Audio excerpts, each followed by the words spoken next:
Të nderuar shikuesi, përshëndes, do t'jemi së bashku në minutat e ditarit informativ, ku ndër të tjera do të ndiqni. Fluksi i lartë i automjeteve gjatë sezonit turistik ka sjellë rritje të ndjeshme të mbetjeve përgjatë akseve kryesore rrugore të jugut. Segmentet Gjirokastër Kakavi, ura e Kardiqit dhe tuneli Skërficës janë ndër më të prekurit nga ndotja me mbetje plastike dhe ambalazhe.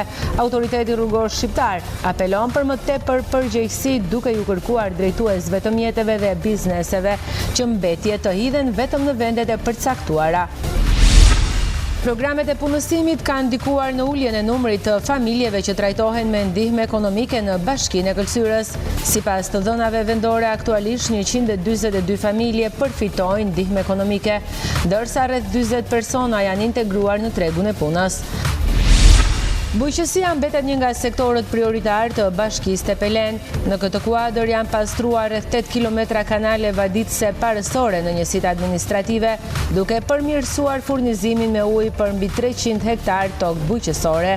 Këto ndërhyrje krijojnë kushte më të mira për kultivimin e tokës dhe mbështesin fermerët në punën e përditshme gjatë sezonit të vaditjes. Gjatë qershorit, biblioteka Tasim Gjokutaj në Gjirokastër është furnizuar me tituj të rinj. Me 70 vite aktivitet dhe një fond të pasur ndër vite, ky institucion kulturor plotëson shijet e lexuesve të vegjël, të cilët edhe gjatë verës nuk i ndahen leximit. Ju njohim tani më gjerësisht, fluksi i lartë i automjeteve gjatë sezonit turistik ka sjellë një rritje të ndjeshme të mbetjeve përgjatë akseve kryesore rrugore të jugut. Segmentet Gjirokastër Kakavi, ura e Kardiqit dhe tuneli Skërficës janë ndër më të prekurit nga ndotja me mbetje plastike dhe ambalazhe. Autoriteti rrugor shqiptar apelon për më tepër përgjegjësi, duke ju kërkuar drejtuesve të mjeteve dhe bizneseve që mbetje të hidhen vetëm në vendet e përcaktuara. Fluksi i lartë i automjeteve që lëvizin drejt jugut gjatë muajve të verës ka rritur ndjeshëm edhe sasinë e mbetjeve të hedhura përgjatë akseve kryesore rrugore. Pamje si këto, hasa në segmente me qarkullim të lartë si aksi Gjirokastër Kakavi, ura e Kardiqit dhe tuneli Skërficës, ku përveç ndikimit negativ në mjedis krijohet dhe një imazh as pak i denjë. Për zonat turistike, shishe plastike, kanaqet, ambalazhet ushqimore dhe mbetje të tjera janë kthyer në një problem të vazhdueshëm.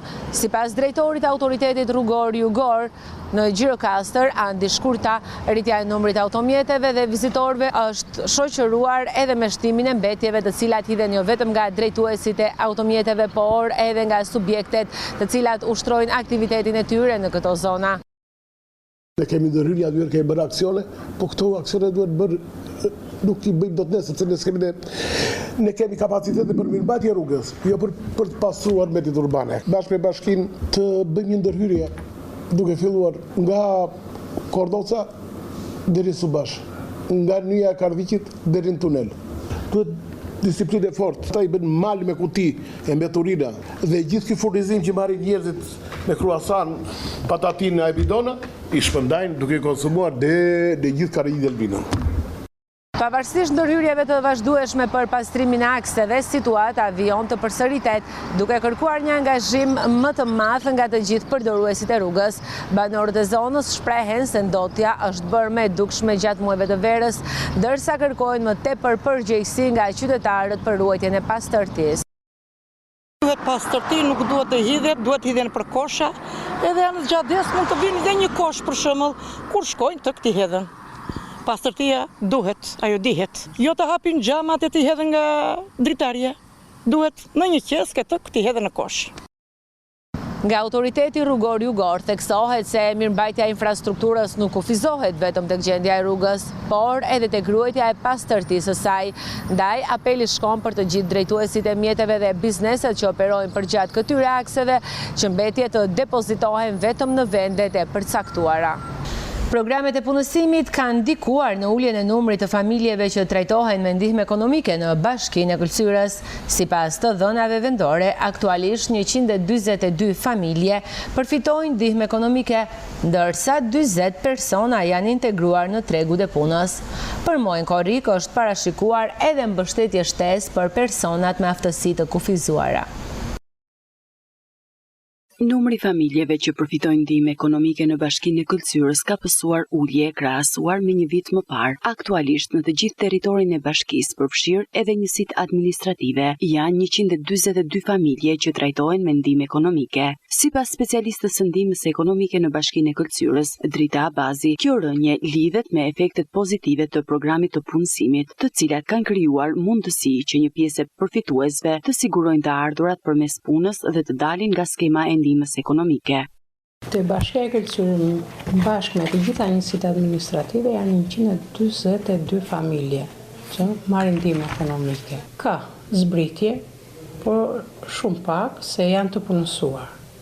Ka në përpuna private, kështu që kanë ikur vetë, ka dhe që është tek ai programi i punësimit, janë të dyja drejtoritë bashke dhe shërbimi social dhe drejtoria e punësimit, kanë bërë një program që punësojnë familjet që janë në nevojë dhe marrin atë pagesën dhe sigurimet shoqërore, plus dhe ndihmën ekonomike këto familjes. Ndërkohë, për muajin korrik, qeveria ka parashikuar një mbështetje shtesë financiare për personat me aftësi të kufizuara. Kalon tani në korrik një shtesë që na ka ardhur për të gjitha këta persona që janë tek paaftësia, vetëm paaftësia, jo paraplegjikët dhe verbria, jo nuk ishte shtesë, vetëm persona që janë me paaftësi marrin këtë shtesë. Rreth 300 lekë është kjo shtesa tani në korrik. Përfaqësuesit e Bashkisë së Këllëcyrës theksojnë se puna do të vijojë për të orientuar sa më shumë qytetarë drejt programeve të punësimit, me synim që familjet në nevojë të kenë mundësi të sigurojnë të ardhurat të qëndrueshme dhe të rrisin mirëqenien e tyre. Bujqësia mbetet një nga sektorët prioritar të Bashkisë Tepelen.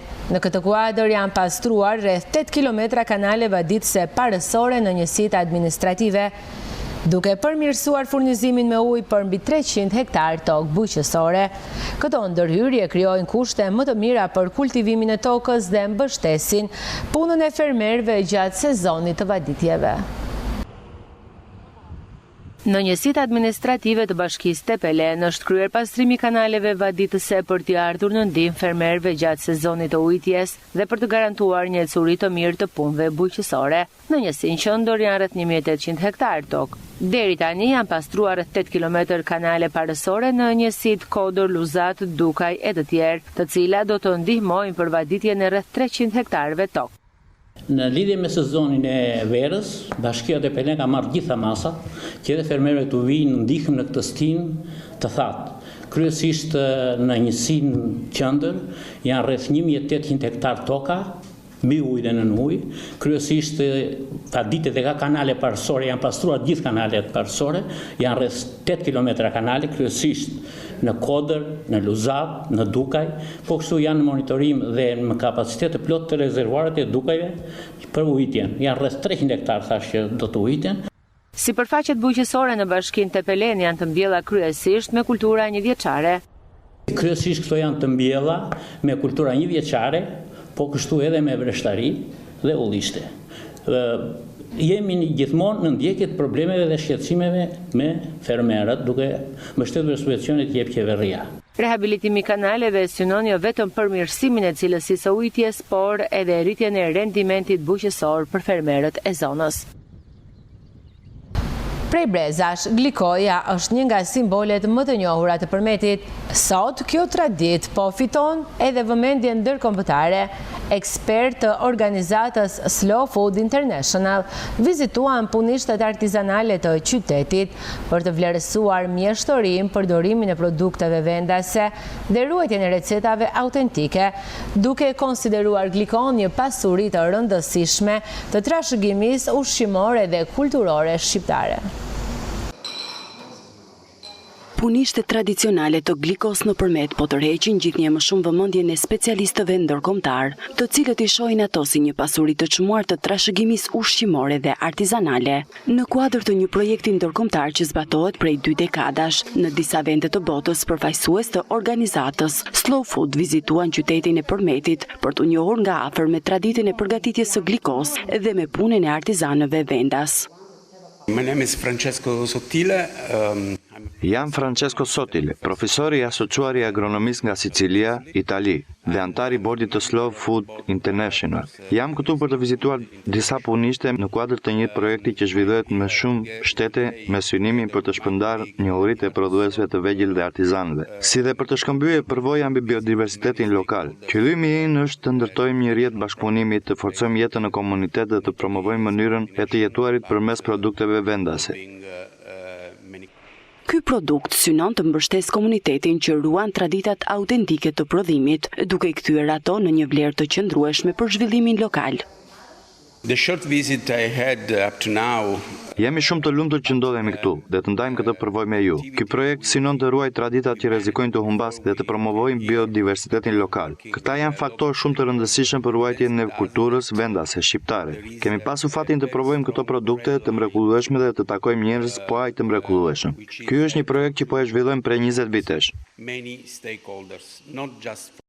Vizita e ekspertëve ndërkombëtar konfirmon se traditat artizanale të përmetit kanë kaluar kufijt lokal, duke I vlerësuar si modele të ruajtjes së biodiversitetit dhe trashëgimisë kulturore. Përmes nismave të tilla, glikoja dhe produktet e tjera tradicionale marrin një rol edhe më të rëndësishëm në prodhimin e identitetit shqiptar, ndërsa mjeshtëria e prodhuesve vendas vijon të mbetet një urë lidhëse mes së kaluarës dhe së ardhmes.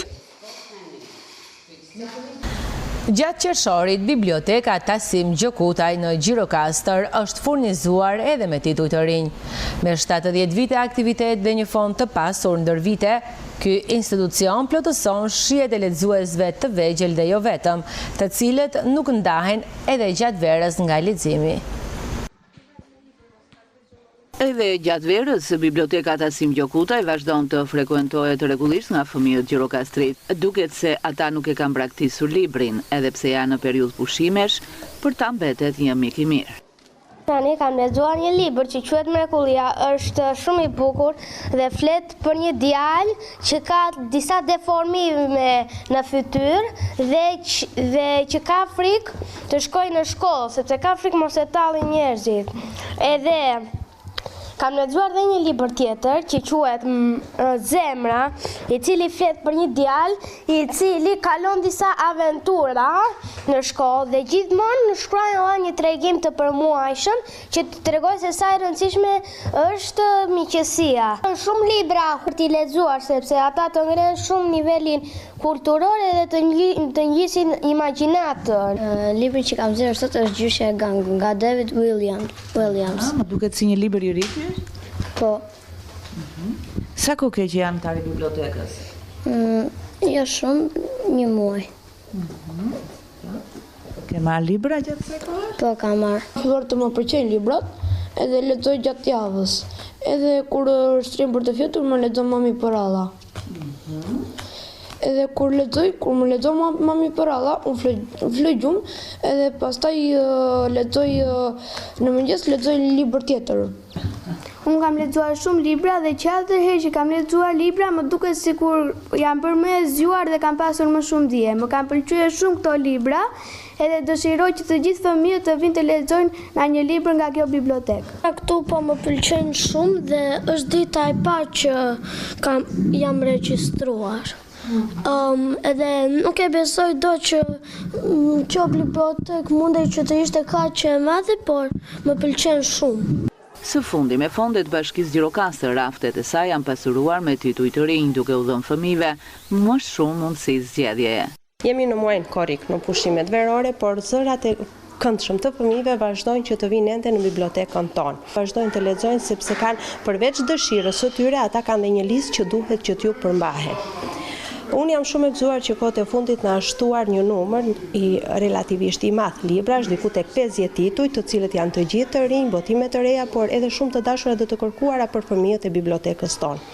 Kemi kështu një ndër më të rëndësishmit prallat e Andersenit në një format të ri, I cili ka qenë tërkohës I kërkuar dhe vazhdon që të ngelet një ndër veprat më të dashura për fëmijë. Libra të tjerë si Zemra, Pinoku, Heidi, çfarë mund të them, shumë të reja, por edhe këto formatet e reja si Ditari I Grekut, diku tek 10-12 që vijojnë seri pas serie dhe fëmijën e lënë në angë dhe në pritje për të vazhduar dhe për të dashur për të vijuar me leximin e radhës. Biblioteka e fëmijëve në Gjirokastër funksionon që prej vitit 1956. Librat e parë të saj kanë qenë nga letërsia ruse dhe çeke dhe letërsia e shkrimtarëve të luftës si Zihni Sako, Shevqet Musaraj dhe Hybi Pala e të tjerë. E ndër vite ka siguruar një fond që i përgjigjet lexuesve të vegjël. Të nderuar shikues, ishte gjithçka e përgatitur për këtë ditar informativ. Ju faleminderit për vëmendjen, shikim të këndshëm të programeve në vazhdim. Bashkë miru takofshim.